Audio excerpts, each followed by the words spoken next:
All right. Welcome, Hannah Johnson, to the Self-Employment Success Podcast. Thank you so much for having me. I'm excited to be here today. Yeah, well, I love your business. I think it's really unique, and I think it's truly like one of a kind.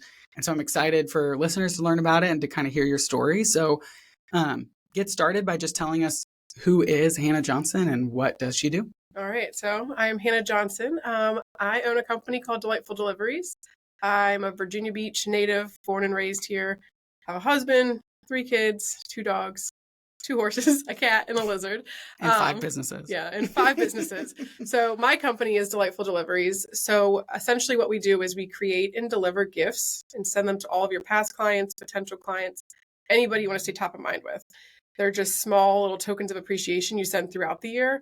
Everybody around Christmas is like, oh, I need to send a big gift because it's Christmas, and that's what people do for Christmas. But instead of sending one giant gift once a year, it's sending little gifts throughout the year that just help you stay top of mind with all of your clients or potential clients or just anybody that sends you referral business, even if they're not even a client.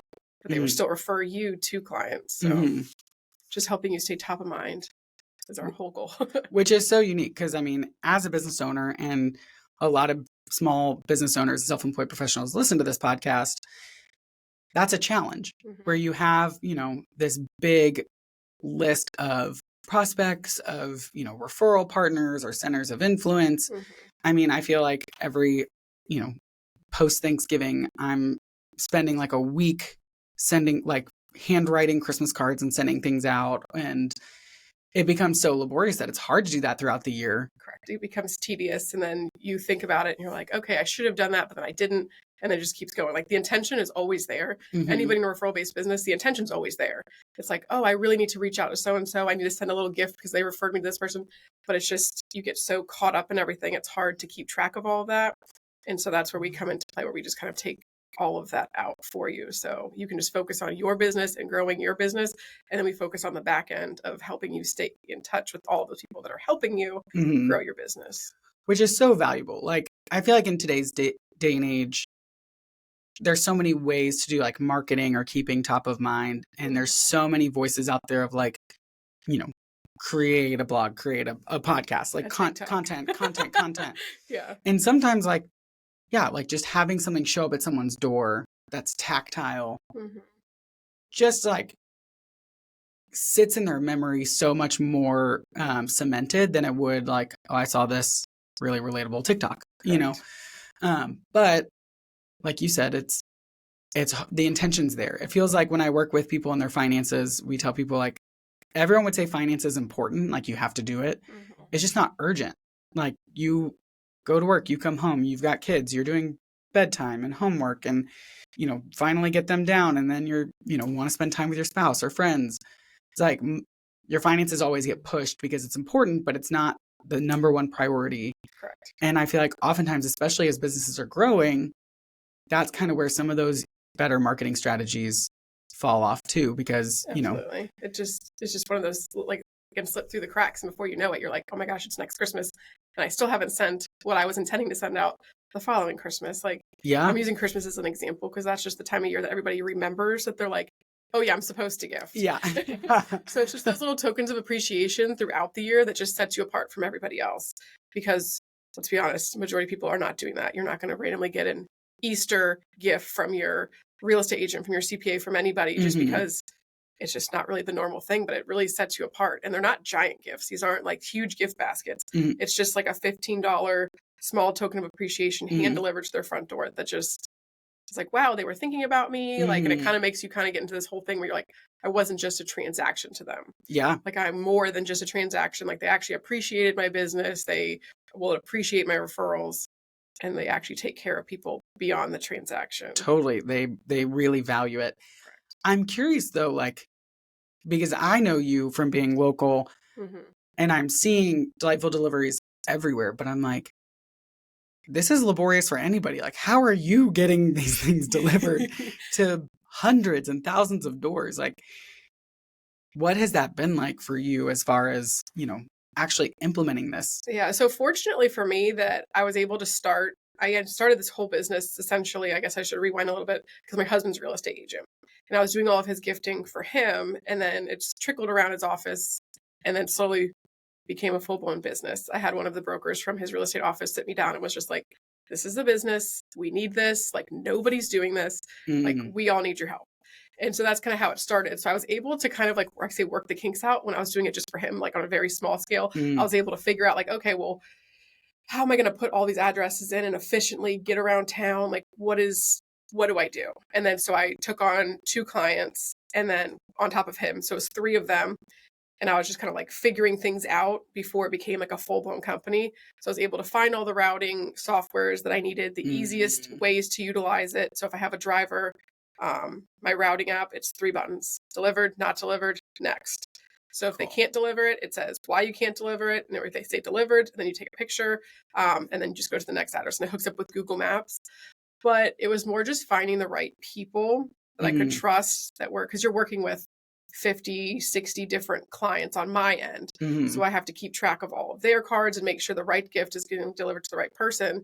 Like I found very early on, like the best software system that I utilize with our routing, with everything being managed and everything where it gets inputted. Like there's literally no room for error. That's awesome. It's very straightforward. And it was just more finding, like I said, the right people to be helping me do it on the delivery side. So one, I'm curious that there was a software for that. Like it's more for like how like Amazon. It's like like that kind of type of stuff. Got it. So it's not the same routing system that Amazon uses, because obviously that's way bigger than what I needed. But it's very similar. Okay. It's not for Popeyes. It's not for gifting. It's just a routing software for just anything that you've taken and been like, I can use this for my niche system. Absolutely. Okay. And then, so you're contracting out drivers then. Correct. Like you're not the one doing the windshield time. I do a lot of the driving. It's me and my mom. So I started in March of 2022. And by June of 2022, I was able to retire her from a job that she hated of 15 years, which is basically half my life, that she's hated this job that she was at. So I was like, okay.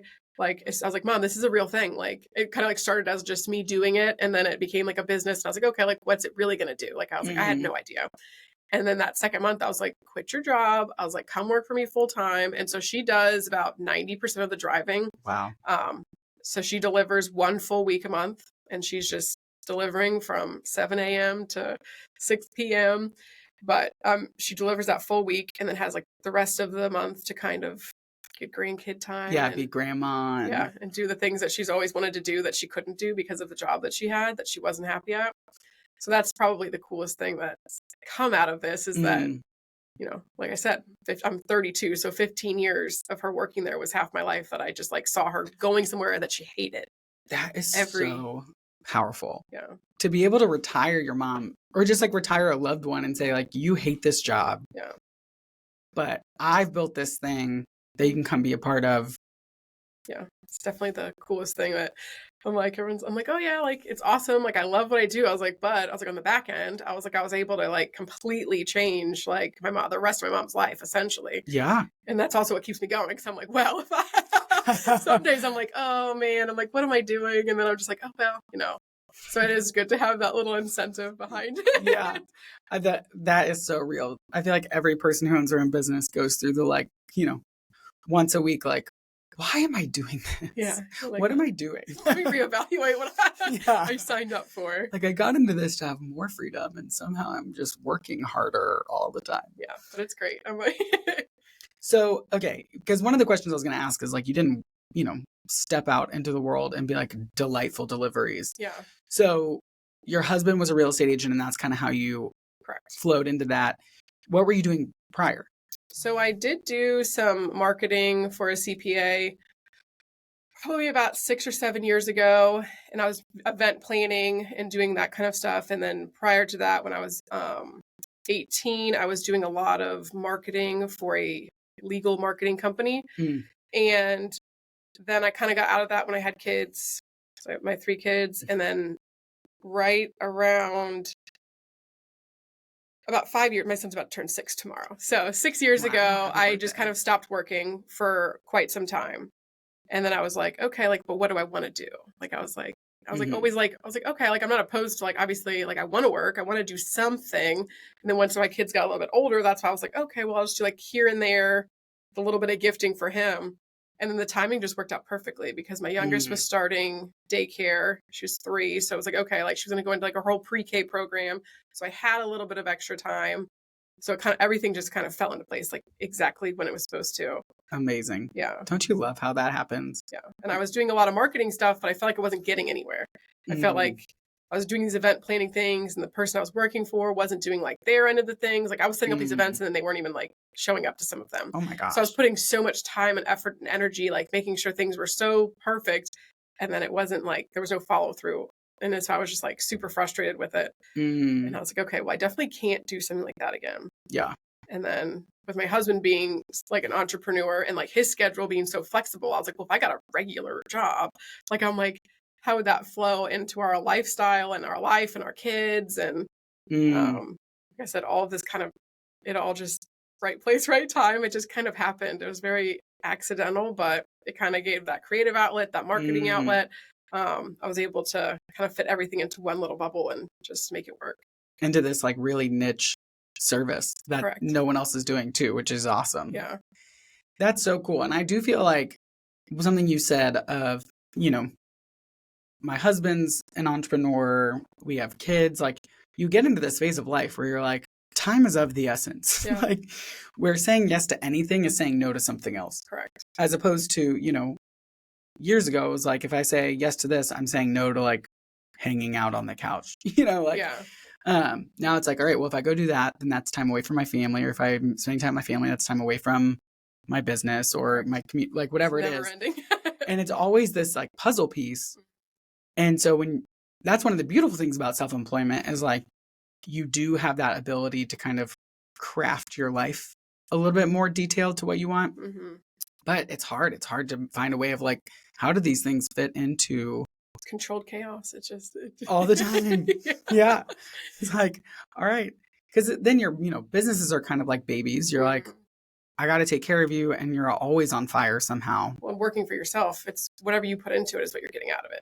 Oh, so yeah. It's like if you're like, put it on the back burner, it's going on the back burner and nobody's doing it for you. So it's like. I know. Yeah. Well, and before this, when we were setting up all this equipment, we were talking about like, I don't have an IT person because like I am the IT person. Yeah, when the printer stops working, it just stops working. Yeah, there's nobody but me and my phone on Google trying to. Yeah, you're like, okay, call the printer people. I'm the printer people. Got it. Like that's probably the most frustrating thing because it's always the wrong moment. I'm like, my printer works 99.9% of the time, and the one time it doesn't is when I'm like walking out the door and there's like, oh, that last thing I needed to print before I leave, and it's just like, oh, that's the one moment in time when my. Yeah, your printer's like, by the way, I've got a paper jam. And you're like, you don't have a paper jam. It's like, yes, I do. You're like, you're just rebellious to be rebellious. It's always the printer, man. Yeah. Always. That's something so simple. And when it doesn't work, you're like, man, like that's very inconvenient. I know, totally. So how do you guys balance, like, one, I would love to have you and your husband back on the podcast because I feel like married couples both navigating entrepreneurship is a different breed of chaos and a different breed of like comfort with risk. Correct. You know, like just the amount, oftentimes like one spouse is working. So you kind of have that stability for the other spouse to be able to, you know, build their business. But to have both spouses self-employed and to have kids, I mean, that's just takes a world of capacity. Correct. How do you feel like you guys balance that? And I mean, you mentioned controlled chaos, but like, what has that been like for you guys? And has that been a conversation of like, you know, he's already self-employed. Should you have a more stable opportunity or?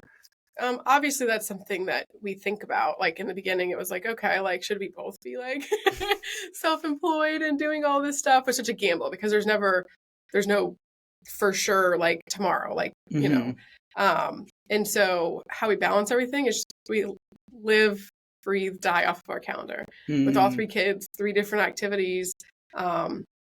Everything goes into the calendar. There's not one thing like event, activity, baseball, horseback riding, like you name it, it's in the calendar. In fact, you ask me what I'm doing in July, I can tell you everything I have on my calendar. And it's the same thing that my husband has because if we put in each other's calendars, that's why we know what we're doing, where we have to be. Helps so much with the kids. If I don't know, like there'd be no way. I can't imagine. To coordinate all of that without the calendar because we just heavily rely on it. And it helps us schedule stuff out too when it comes to my husband and I just went on a cruise together. So both of us, granted, he still works the entire time. We had the internet package. He had the AT&T package. We were on an island and he's answering calls. It kind of just never stops for both of us. But mine's more on my phone and more on my computer. And his is real estate. So his is answering the phone and putting out fires everywhere.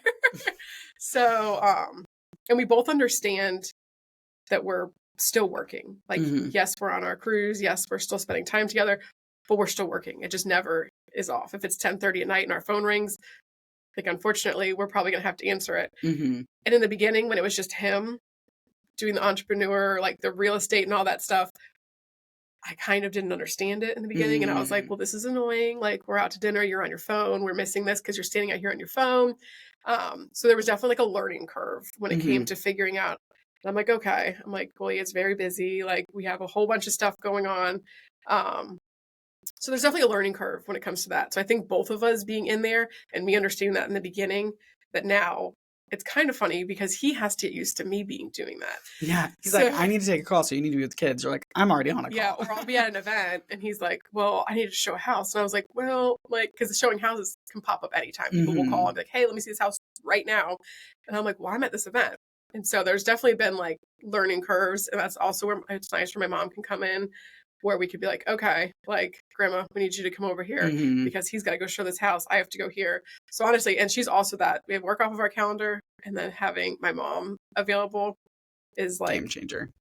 Total game changer. Well, especially if your mom is working for Delightful Deliveries, you're like, this is both grandma and kind of a work duty. Correct. She doesn't count it as that. She's like, this does not count as my time working. If I'm with the grandkids, I'm with the grandkids. But in my mind, I'm like, well, if she was still working at her other job, we would just be paying for a babysitter. I would be having Noelle sitting here next to me. Like, like it would be like, sorry, I have to bring my 4-year-old, 5-year-old, 9-year-old. Like, totally. I'll just come into the show. But so I think understanding that working for yourself and being an entrepreneur is you're kind of always on. Like, yes, you can set those boundaries, and yes, those boundaries are great. But for the most part, the boundaries are there until there's like a deep fire. Correct. And it's kind of always a fire. So. Yeah, true. Well, and it's interesting because Lindy, my wife, is home with our kids, and I have other clients and friends who one person is the entrepreneur, one person stays at home. So like you're saying, for the spouse that's not the business owner, it's really hard when, you're on personal time and a work thing comes up. And that's something I'm currently navigating is, we got the kids down last night, but I had to like run payroll and do a few things before we like could really relax. Yeah. And Lindy's, so supportive and wonderful and a total like teammate in this. But it's a hard balance when you're like, some of these things just have to get done. And like you said, if I'm not the one doing it, it's not getting done. It just won't get done. Yeah. And so for having both of you there, in some ways that feels in my head like it'd be a challenge. And in other ways, there's probably some like deeper empathy and camaraderie. And like, correct. Like you said, now that I'm in it, I can empathize more with that and say like, yeah, we're on a cruise and like, you got to take this. Yeah. And I have a video of me with my drink on the beach and Turks and Caicos, and then in the background, all you hear is him on the phone. So I'm like, mute it, because if you hear what's going on, and he's like talking about showing a property and like somebody going to look at one of his listings. It's just funny. I'm like, this is such like an entrepreneur. Like I can't even like that. Just video just sums it all up. Like, yeah, you're like, that is Instagram versus reality. Yeah. You're like, I'm gonna put a nice audio over this. Yeah, and it's gonna nice be really little nice. Song, something. But then, like, if you had the real audio, it's like we're closing deals in the background. Yeah. That's exactly how it is. So, like I said in the beginning, when it was just him and I was staying home with the kids, because before I was working for somebody, I was working a 9 to 5, and then so when I stayed home and he was still doing all of his real estate stuff, and I was like, well, you're on the phone all the time. Your computer's always out. Like, yeah. I'm just like, okay, like this, you work for yourself. You're supposed to have more time, right? Like that's like the theory behind it. Yeah. The E-myth, the entrepreneurial myth, there's a whole book about it of like, you think you're going to get into this and all of a sudden have all this extra time. Yeah. And you do have, I would say like what I tell my clients is like, you have all this extra flexibility. Correct. You do not have all this time. In some ways, like there's a little bit less time. You have to be more creative with your time, but you do have flexibility. But even then you have to like work the flexibility. It's not a muscle that you just I feel like people can easily start spinning their wheels and be like, now work consumes everything. Mm-hmm. And so, but it is hard, especially I can imagine little kids are exhausting. Yeah. And when you're the stay-at-home spouse, you're like, you're here and I need a partner. And the partner's like, I want to be the partner and I'm here. And I also have this other, like, we're partners in life. So like, I need to be making the money, there's just so many. There's so many factors that go into it. And now, like I said, now since I've been working, like doing my whole business, it's been an adjustment for him because now he has to get used to me. You're like, okay, well, I'm working this event the whole day on a Sunday. And like, normally he tries to take majority of the Sundays off. And like, that's kind of like our day, just like with the kids at home. And I'm like, okay, well, I'm gonna be gone. Like, I'm like, and he's just like, well, it's Sunday. I was like, well, unfortunately, like I got the opportunity, like if I have the opportunity to do something and it works out, like it's just gonna have to happen. So now he's kind of on like the receiving end of that, like, oh, okay. You're like taste of your own medicine. Hold on a second. Like I have to rethink how the day is going to go and how I'm going to schedule what I needed to do. So it's definitely a lot of flex. Like you said, the flexibility is definitely the perfect word for that. And how are your kids adjusting to both parents working? It was kind of more of an adjustment for our 9-year-old because she'd be like, she's like, well, what can I stay home from school today? And I'm like, no, I was like, I have to go to meetings. And she's like, going to meetings? Like you're working? Because my office, we have a frog above our house. And so we used to be like a spare bedroom. And then now it's just my whole office. I've taken over the entire thing. It's like 800 square feet. Like but it's still at home. Yeah. So I'm working, I'm like upstairs. So I'm still home. And so in her mind, she's like, well, you really working? Like, what are you doing? And I'm like, I have a meeting. And she's like, what? Like, you have a meeting? Like, you're not just like upstairs on your computer, like having fun? Playing solitaire? Yeah. And so for her, it was kind of a thing that she just didn't really understand. That she was just like, well, you're working? Like, she just wasn't used to that. Like, you're choosing to do that. Why? Correct. And so for her, it was more of the adjustment. The little ones were just, my youngest is about to turn 5 in July. And so we were a little over 2 years into this. So it started when she was about 3. And so she used to come with me on deliveries in the very beginning when I was just doing it for my dad or for her dad. And so she's like, oh, mom's doing deliveries. They probably still don't even understand exactly what I do. They're just like, my mom makes things and delivers them. Yeah. Like it's not. Isn't that so funny to like think through how our kids will process what we do for work? Yeah. Yeah, like, definitely. You're just like, so the 9-year-old, it was definitely more of an adjustment for her because she was just like, what do you mean you're not available to eat lunch with me today at school? And I'm like, well, I have a meeting. And she's just like, well, I have lunch. And I'm like, yeah. And she's like, well, my dad can't come because he's working, but like you could come. And I'm like, well, I'm also working. So for her, it was probably more of an adjustment than the other two, just because. Yeah. Well, she's only known it one way for her whole existence. Yeah. And then now it's like, oh, because when you're that young, like your parents are your reality. Like your immediate world is your reality. And so like half of her whole reality just changed. She's like, wait, you can't have lunch with me whenever I call? Like, and you're like, I would love to. I know. Like genuinely. And no, can't. She's like texting me yesterday. She's in 4th grade, like sneaking her phone. She's like, please have lunch with me. Like, I have a 12:30 appointment. I was like, I cannot eat lunch with you. I was like, I'm really sorry. That's so sweet that your daughter wants to have lunch with you. That's awesome. It's like, enjoy it, because when she's like 15, she's going to be like, do not have lunch with me. Do not show up at work. Pick me up around the corner and let no one see you. I know. I was like, we're not there yet. We're definitely in the, like, she wants me there all the time. And she does horseback riding. And so that's like my thing. My husband does t-ball, baseball, basketball, all that sporting stuff. So we also like kind of divide and conquer when it comes to all that. So I take over, like horses was my passion, and my daughter like decided she wanted to get into it. So I was like, yes, like, let's go. And so I kind of like take over that side, and then he takes the baseball side, which is funny because I went to a game on Saturday and one of the moms was like, oh, I didn't know that you guys were together, just because Monday's baseball practice night and it's horseback riding night. So it's like divide and conquer. Yeah. So you haven't seen me here before. Yeah. The people at the barn probably have no idea. They're like, oh, it's Chris real? And then the baseball people are like, oh, is Anna real? Which is just funny seeing other people's perspective. He was like, yeah, she didn't even know that we were together because like you show up at one game. And I was like, well, unfortunately, like. Yeah, we have which is so funny because you're like, other parents have to be balancing these things, right? You're like, of course I'm real. Yeah.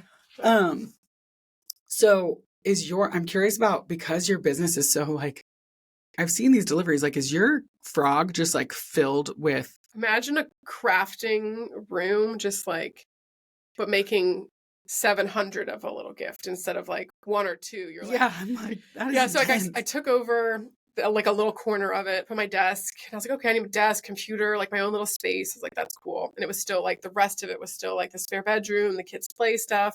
And then slowly it just started like taking over. And then now the whole, the people we bought our house from, the upstairs is basically an in-law suite. It's got a full bathroom, its own entrance. And so it was like the awesome little like space for people when they came to visit. They could just stay up there because it was easy, like totally separate from the house. And then I'm like, so sorry. There's still like a little fold-out couch. You can still sleep up there, but like, it's my office. Yeah. And so luckily, after we're done with the deliveries, we have like 2 or 3 days where it's just like, okay, like gotta get rid of all this stuff, clean it up.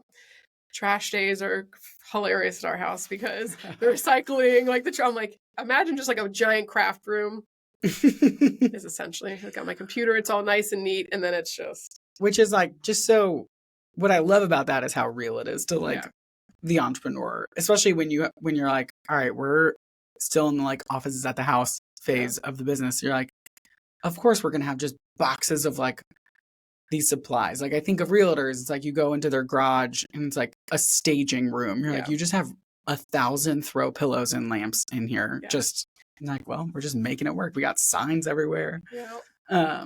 Like I tell people like, don't look at my trunk. My trunk is just filled with like Peace Link paraphernalia. I'm like, you know, if I'm doing grocery pickup, we're taking Lindy's car because there's just no. You might need to hand out a pen and a. Like who needs, like at any moment someone may need sunglasses with my logo on them. I don't know. But I have 150 that guy of them. That's got them. So. It's like, why do I have these things? But it's just, so real. Like, I'm just going to like set up my desk in here. Oh, now I've got all this stuff that I need to be making. And yours specifically is so tactile. Like these gifts are really well made. But when you have 700 of them, you're like, that's 700 little bags and ribbons and business cards and like gifts and cookies. You're like, that was the biggest, trying to figure out how to like keep track of all of it in a way that made sense. That wasn't just like everywhere. I was like, okay. So the nice thing is that we kind of work a month ahead of time. So I have a few weeks to like prepare everything. And I'm like, okay, like I'm ordering all this. It's going to go there. Everything needs to go together. And then I had to like have like an assembly line. Everything's just in this controlled chaos. It's like, okay, let me just. I have a question that popped to mind is like, okay, you started doing this with your husband and then grew to his team. But where did you get the inspiration of like, I should make gift, like you had a marketing background, but had you ever come across that in that marketing background, or were you like, I should just create like these gift bags? And like, what was the first one you did? So I was doing it for my husband. So Popeyes are a term that real estate agents, they're like, oh, like that's part of their training on how to set them apart from other agents. That's how like their own personal marketing is Popeyes. So people in the real estate world, as soon as you say the word Popeye, they're like, oh, like I know exactly. I know what that is. Anybody else in the world that's not outside the real estate, they're like, I have no idea what that is. And so I was doing them for him or for my husband. And so he was ordering all the material from a company that does the Popeyes for you, but they mail you everything in a giant box, all the supplies, and it goes right to your front door. And then you have to I spent days putting all this stuff together and then days delivering it. And by the end, it was like weeks long. And I was like, how much did you spend on this giant box of just stuff? And he's like, well, I had to buy in a quantity of 100. He's like, and then it was like $10 a piece, unassembled, undelivered. And I was like, that's insane, because by the time I was done putting all of my time and energy into putting them together, hand delivering them, I'm like, I could have already done this. Like I could have done this way cheaper, way more efficient. And I wouldn't have been spending the last 3 weeks trying to figure all this out. And like, it was all this supply. It was basically the thing was a gift box of supplies to your front door. And then you were just like, you just had to do everything else. And are these supplies like hand sanitizer and pens and like, or, okay. And so I was just like, after I was done, I was like, wow. I was like, how much did you, like thinking like, okay, maybe if you got like a few dollars or something per thing. I was like, you spent $10 unassembled, undelivered. I was like, all of these. On this junk. I was just like, all right. I was like, well, I just wasted 3 weeks of my life. I was like, Oh no. and then he's like, well, if you can do it better, do it better. Like, come up with some ideas. So I was like, okay. So I just started coming up with different like little ideas of just once I realized like, okay, it doesn't like if you overthink it, everything has to be like so big and elaborate. These gifts. So when you think of giving somebody a gift, you're like, oh, well, then I'll do it like this and like that. And then it gets so overcomplicated, then people don't do it. So like in your mind, you just build it up to be like this huge thing. I was like, well, let me just figure out some small gifts that just kind of work. People can utilize them. They're not just going to get thrown in the trash. I'm like, every time, even when I hand stuff out myself, like marketing stuff, I'm like, somebody's probably just going to throw this in the trash. But I spent so much time like putting it together, like getting it made, getting it printed, making sure the paper was the correct thing. And I'm like, but people honestly are probably just going to throw it in the trash. So I like to make the gifts definitely something that people will utilize. So what's an example of that? So for Mother's Day, we just did ones where we filled these little glass tubes and it had like Epsom salt in it. And then they had little mini rubber duckies and like a little loofah. And then we always have a cute little like tagline. It was like, I hope you have a spa-tacular Mother's Day. And then just put it all together. So it's like quality items that they're actually going to use. Yeah. Because like, someone will take that and be like, oh yeah, I will actually do a like Epsom salt bath because I have Epsom salt. Like, and that makes a lot more sense. We try to partner as much as I can. I source things locally. So every year for Halloween, the first year I was like, I want to do pumpkins. I want to deliver pumpkins to people's front door. So I went to the store and I found just like those little tiny, dollar pumpkins you find. Like, they're not even like pie pumpkins. They're just so small you can't utilize them for anything. But that's why I advertised. I said, hey, I'm going to hand deliver these little pumpkins to people's front door. And then I was talking about it with the girl that owns our farm. I was like, yeah, I need to find somebody to wholesale pumpkins, but I don't really know how you even go about doing that because I've never had to wholesale pumpkins. I'm like, and so she was like, hey, there's this farmer that I get all my decorations for the farm from. She was like, maybe you can call him and see how many pumpkins he has. So I called him, Farmer John, and I'm like, hey, he lives right across the border of North Carolina. And I was like, hey, if I needed 450 pumpkins, like, what would that cost? What does that look like? Yada, yada, yada. And he was like, first of all, what are you doing with all these pumpkins? And so I explained it to him and he was like, well, I can't fulfill that. We like negotiated the pricing and like the size of them. And I was like, volleyball size ish. I was like, I'm advertising really small. So like if it's a volleyball size, that's like a pretty good pumpkin. And so we were like, awesome. And then we go to pick up these pumpkins and they're huge. And they're like full size, like 15 to like 25-pound pumpkins, which was awesome for our clients because they were expecting these tiny pumpkins to get delivered to their client's front door, and they ended up getting these giant pumpkins. And so we did about 450. That was the first October that we did them. So last year. Okay, how did you? Like, how many times did you have to go to Farmer John's place, or did you have like a U-Haul? So we ended up getting a flatbed. That was like a logistical like nightmare because they were so much bigger than we were expecting, which was great. Yeah. But it was also like, well, realistically, how are we going to do this? So we ended up getting a flatbed trailer, and they picked them up on these like with all this equipment. But when they got to our house, it was like, okay, we had to hand take them off. It was a nightmare. And so then this last year, I kept in contact with him all year. And so we were chit-chatting like all throughout the year. And he was like, hey, like, what are you thinking pumpkin-wise? And I was like, honestly, right now we're at about 1,100 pumpkins. He was like, awesome, because he was getting ready to plant them. And he was just like, same size as last year. Like, did you like that breed of pumpkins? And I was like, yeah, that sounds great. And he actually, so this last year, October 1st, he rolled up with 2 giant trucks and with trailers and equipment and unloaded them. We have a second driveway on the side of our house, and he unloaded them all onto our driveway into our backyard. 1,100 pumpkins. Yeah.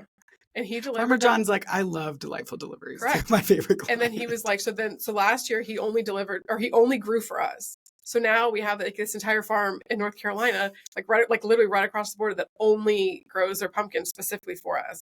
Like, and that's like a huge blessing to their family because normally they're like growing. When we got the 450 the first year, that was every single pumpkin in this field. He was like, if you would have asked me for one more, I wouldn't have had it.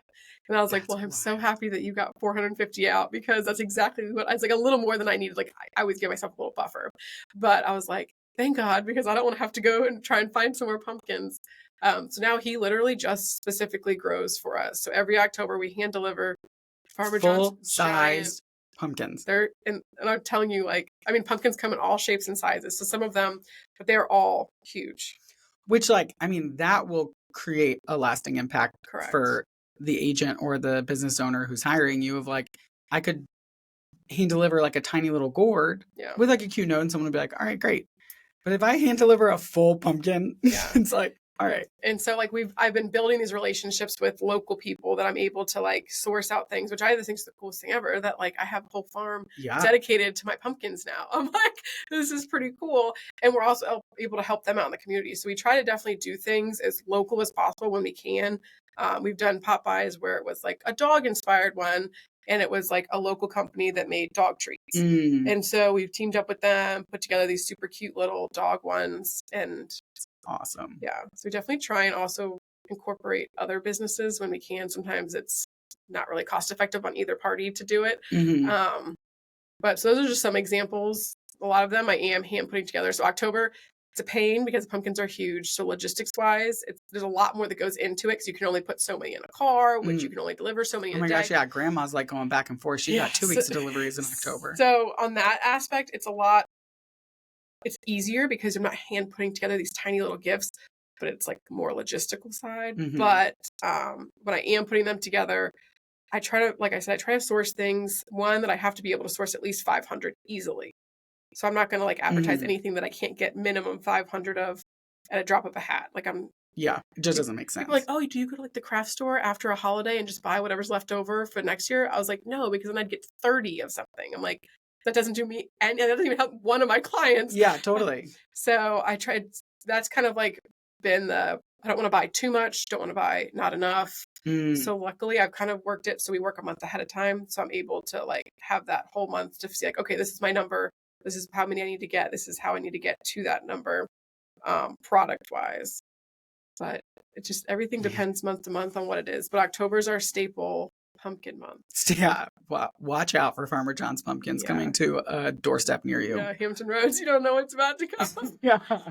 And then it's fun because sometimes and then they're fresh. When you buy a pumpkin, like, even if you go pumpkin picking at a local place, they're still bringing in so many pumpkins. They're not growing all the pumpkins that they're selling.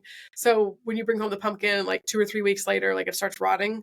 Like I have clients that deliver every other month. So I'll do their pumpkins, and then the next time we go there is December, and their pumpkin's still as big as can be 2 months later, just sitting on their porch. Wild. And then I keep a few, obviously, just for my porch. I always decorate my porch really with a lot of pumpkins because I can. And I have to throw them away. And like sometimes they've like February, like they're still fully there, like because they're so local, they're like freshly picked, because you're not getting that when you're shopping for a pumpkin. Even if you're going to pick them off of the vine, it's not really. Yeah, which you don't really think about. Like, yeah, our pumpkins, like I can't even go, if I go in early October, it's going to be rotted by Halloween. I'm like, I have to kind of go like right before Halloween if I want it to like do Halloween and last to Thanksgiving. So when you're getting that like fresh quality, like local, like when I say fresh, I mean like the stems, like sometimes like, cause I was like, oh, still green. Well, I was like, these must be like going bad because the stem's like a little soft. And he's like, no, that's because we just picked it. He's like, it takes like, so when you go pick up your pumpkin and it has like that hard stem, that's like 2 or 3 weeks plus that it's been already drying out. That's so interesting. And makes sense. But yeah. Okay, so you have created this awesome business, and we're seeing you genuinely like everywhere, which is so cool. Yeah. For you, like in this journey from, marketing to full-time momming to, okay, we're starting this with my husband and now it's just blowing up. Now we have a full-blown successful business on our hands. What surprised you the most? I would say my biggest surprise, and people always like, oh, like your friends like kind of are there, like kind of like help support you, but it's almost more complete strangers that are not strangers anymore. But it's like complete strangers are just that I meet and I interact with are so supportive and like go out of their way to try and help me build my business and like make sure that people know what I do if I go somewhere. And I'm like, I just met this person a month ago and they like are just so supportive, and they're the ones. It's kind of bizarre. It's like my friends, like, yeah, obviously they help when they can. And they're just like, okay, like, yeah, my friend has this company if you ever need anything. But it's like people that were a complete stranger to me a month ago. Like I was at an event yesterday and they were just like, oh my gosh, you need to meet Hannah. Like they're just almost the biggest cheerleaders. And I guess it's more because they see the value in what I'm doing because they're kind of in similar fields. They're like, wow, you really need to utilize this. And it's like friends and family, they're like, oh, okay, like Hannah delivers like gift baskets or gifts. Yeah. Like they don't quite understand it just because it's not in their realm and they don't really have to understand it. They just know that I'm doing this business. And they're like, I see you in a magazine. I saw you doing this. I saw you doing that. It's like, that's awesome. Like, I can't believe this business is actually like getting that big. They're like, because I didn't even really understand what it was in the first place. Yeah, totally. So it's kind of like the biggest thing. It's that the people that I meet in networking and just like, and people that like understand what I do fully, like just the embrace and totally. Yeah. It's so interesting. Mostly because, or I was talking to another podcast guest, like the most recent one, and he was saying the same thing. He was like, my parents and siblings are like, oh, that's cool. You do that thing. Yeah. And like, don't realize how legitimate it is, or like how, like, whoa, this is like a big business you're running. Yeah. Whereas like the other people who are interacting with your business or with you are like, okay, this is awesome and super legit. And now we want to get the word out there. Correct. When you think it would be the opposite. Like, and sometimes it is. And the friends and family are obviously supportive. They just don't quite, they're just like, oh, like when I was just recently featured in the Real Producers magazine and everyone was like, holy cow, like my friends and family were like, you were in a magazine? Like, that's the coolest thing I've ever heard of. Like, I had no idea your business was like that. I thought it was just like this little thing you've been doing here and there. Like this cute little side hustle. Yeah, it's like, oh, fun. Like, I just do it in my spare time. I just miss my daughter's lunch for my spare time side hustle. Exactly. Like, no, this is legitimate. Like, and so it's just kind of funny to see now that it's kind of like, and I'm more posting about stuff that I'm doing. Before I would go do an event, and I am social media. I am marketing. I am everything. So if I'm at the event, I'm not taking pictures of myself at the event because it's just like 1,000 selfies of me everywhere. So I've gotten a little bit better, and I do have some like friends that are like in my networking group that if I do an event with them, they're like, let me take a picture of you with all your stuff. And it's like a picture of me with my booth and all my signs and all my stuff. And people are like, oh my gosh, like you actually have a whole setup. I'm like, yeah, I'm like a company. Like, yeah, I'm a business. Yeah. We are taxed like a business. We are treated like a business. Correct. Absolutely. So it's just more, I mean, now that I'm like posting more about it and people can see stuff more, they're just like, oh my gosh, you're like a real company. I'm like, yeah, kind of. I'm like, I think so. I was like, I'm pretty sure I'm a real company, but they just don't see it. They're not there on the day to day. So they just see me and they're just like, oh yeah, Hannah's got a company or something. She does something. Like, yeah, totally. I think that's really normal, but it's funny how that is normal. Yeah. Like until someone like sees you really doing it. Yeah. Whereas, and sometimes it's just quicker for other people to see you really doing it than to your family and friends who love you and support you. But like you said, they're fully supportive, but they're just like, oh, okay, it's just like Hannah's having this fun little thing she's doing, and then it's like, oh wow, you're actually legit. Yeah. What was the low point for you, or was there a low point for you on the journey? So you did tell me that this question was coming up. I did get it yesterday. I looked at it, and I was like, how do I answer this? Because there's like obviously like different things pop into your mind. But when I first started, I had somebody that was helping me just for like the background stuff. I'm like, I wasn't anticipating starting a company. I didn't know how to start an LLC. I didn't know how to start a company, like on the logistics side. Yeah, totally. So I had a family friend of 15 plus years, and she's done this before and was like, I can help you on this back end stuff, yada, yada, yada. And I was like, perfect, because I'm not the yada, yada. I don't know that stuff. Like, that's not my specialty. Like, I can talk to people. I know what I'm talking about. I'm passionate about it. I love doing it. But I don't want to have to do my I don't want to do my every month go in and do all the tax stuff. Like, that stuff is not that's not what excites me. I'm like, that's not what I'm here to do. Like, you want me talking to people versus on the back end trying to make sure that I did all this stuff and invoicing and all that stuff. So I had her helping me set everything up as an employee. So she was employed, and then came time for taxes the first year that came around.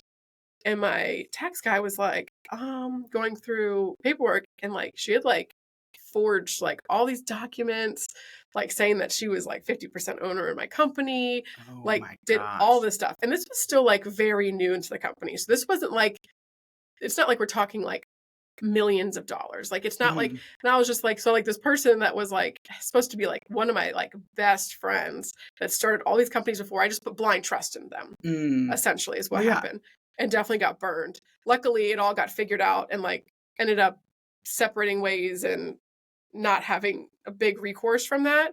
But I definitely trusted her to too much because I was like, okay, cool. I can be hands off on that side and I can handle all of this side. Like that's perfect. And so I definitely did get burned, which kind of affected me being able to trust other people when it came to even like helping me do anything aspect of stuff. I was like, well, I'm going to do it all myself. Like if I can't trust, like, your best friend or this family friend, I'm sure. Yeah. And so thank God for your tax person who's like, wait a minute. Yeah. This doesn't seem legit. And we've talked about this on the podcast before of like, there's the entrepreneur who like loves business and doesn't really care what the business is doing. They just want to run a business. Yeah. And then there's everyone else who like is really passionate about what they do and then are kind of the accidental entrepreneurs. Yeah. They're like, oh, well, now this is a business and now I need to figure out all these things when there's there's a lot of misinformation on the internet with blogs. Like everybody's got an opinion about S corporations, but then, there's not like a formal education on like, when you want to start a business, here's the actual things you have to do. And here's like what that means and how you think about, here are the options and which option's best for you. Yeah. And so it makes sense. You're like, I need to outsource that. And everybody goes towards the like, rogue uncle who like was really quote unquote successful and knows what they're talking about. Like you go towards who you know and who you trust. Correct.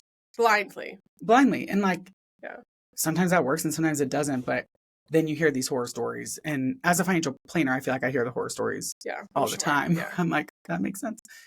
And it does become hard to trust and delegate. And the thing that stinks about being a business owner is like, you have to delegate. Yeah. It's like, if you don't delegate, then you're not going to get anywhere because you can't scale. There's only so much of you to go around. Correct. Gosh, I would have a heart attack if I went somewhere and it was like, this person signed themselves up to be 50% owner of your business. Yeah. And it was just like, wait, what? And then I was like, this can't be, that's like an April Fool's thing. I was like, this cannot be real. Like, there's no way that she did all that. And then I'm getting all these documents and I was like, wow. I was like, that actually happened. And I was like, what was the plan? Like, because obviously when we did taxes, like obviously it was going to come out. So it was like, like you just thought you could secretly siphon 50% of the money. Yeah. And so that is nuts. Yeah. Fortunately, it was a very clean break and nothing came from it. And she was like, I don't know why I did that. Like, and just kind of like signed everything and did everything that she was supposed to do to like cancel that out or whatever. But it all got figured out very easily, but it could have been so much worse. Oh my gosh. Yeah. I was just like, wow, like I like put so much trust into somebody. I was like, and got completely burned from it. I was like, luckily it wasn't. It was able to be easily relationship wise, obviously not. But and nice that she like for whatever reason at least was like, okay, great. Yeah. Like I did this thing, I got caught, and so now I'll happily back it out. Correct. Yeah. So I was very fortunate when it came to that side of things. That is a wild story. Yeah. It was I was like, this sucks. I'm like, I'm done. Yeah. Good for you being like, all right, well, we're going to keep doing this. Yeah. And I was like, okay. I was like, and that's like right around that time is when things just started like, I started going outside my husband's office and like going into other offices. So like, that was like the moment where like, I had just like transitioned from it being like still small, like doing things monthly, but not as on a large scale. And that was like the same time frame that things were like shifting to being that more like mass scale things. Yeah. So it kind of happened at the perfect time because it was still like it's still like manageable. Correct. But we're gearing up to scale. Yeah. Wow. Okay, that's so interesting. Yeah. We could have an entire podcast episode on that fact alone. Yeah. Okay, so this is the Self-Employment Success Podcast. So it's a podcast about success. But I find that if you ask anybody, how do you define success? You're going to get a different answer from different people. That word means different things to everyone. Correct. So for you, how do you define success? And how will you know if or when you've quote unquote achieved success? Do you ever achieve success? That's why I quote unquote it. You never arrive. Yeah. And so when I think of success and how that looks for me is more, my whole business is literally my business just is there to grow other businesses. So when I see everybody around me being successful, that helps me be successful because if you're more successful, you need me more, which ends up growing my business. So when I always tell people that we don't advertise ourselves on any of our deliveries, we put all of our clients' information, their business cards, we're not advertising ourselves to our clients' clients. We're only advertising ourselves to our clients. So if the people that we're delivering to are loving their gifts and sending their, let's say, real estate agent more business, they're going to get busier, which in turn makes us busier. So when I think of success, I just think of making sure that everybody around you is being successful and growing, because that entails growth. I mean, that quite literally grows my business. Yeah. So my business is simply just there to help other people grow, which in turn helps me grow. So I think it's really cool to see people even like just coming up. Like a lot of my clients, I'd say about 80% are real estate agents. So we just had that big real estate Circle of Excellence awards. So it was super cool to see all of my clients up there getting all these big awards because they're working their butts off. And then behind the scenes, I'm able to help them build that referral business, which is giving them more business. So it's just this big, nice circle of flow, and it helps. Which is awesome when you also think about like the Farmer Johns. Yeah. You're like, I'm helping Farmer John's family help these other people's businesses and families, and all of that's helping my family. Like you're kind of like also playing matchmaker in other ways too, which is super cool. And so, so when I think of just like having success, I think of those situations where I'm like, okay, like now I have Farmer John not having to sell pumpkins on the side of the road with his kids like all October because he's able to know that we're buying them all. And so, and then the whole, my mom, like getting her employed with me and leaving the job that she was at, just stuff like little things like that just make me feel like I am doing something that is going to be reaching success on a mass scale. Because I feel like I'm able to just like little pieces here and there, just kind of build other people up. And which is the beautiful thing about entrepreneurship. Early on, these two guys came on and they own a janitorial business, and they were basically saying like, some of our janitors have become like our managers and are now becoming like the top leaders in our company. And it's cool that we can take them from that, like without a college education, and like make them make six figures and like really bless their lives.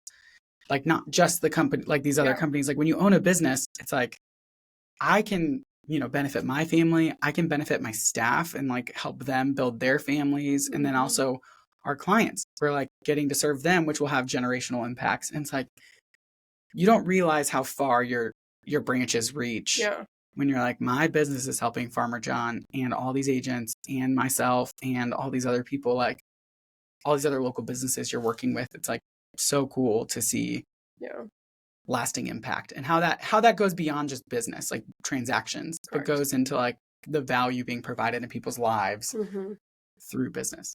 I feel like that's what all like entrepreneurs are like. Yes, this is awesome. Yeah, absolutely.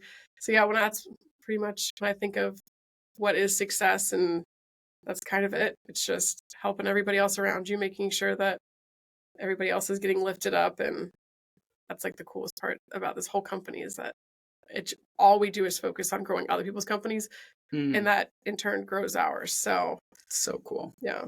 It's awesome. Well, Hannah, thank you so much for being on the podcast today. I appreciate it.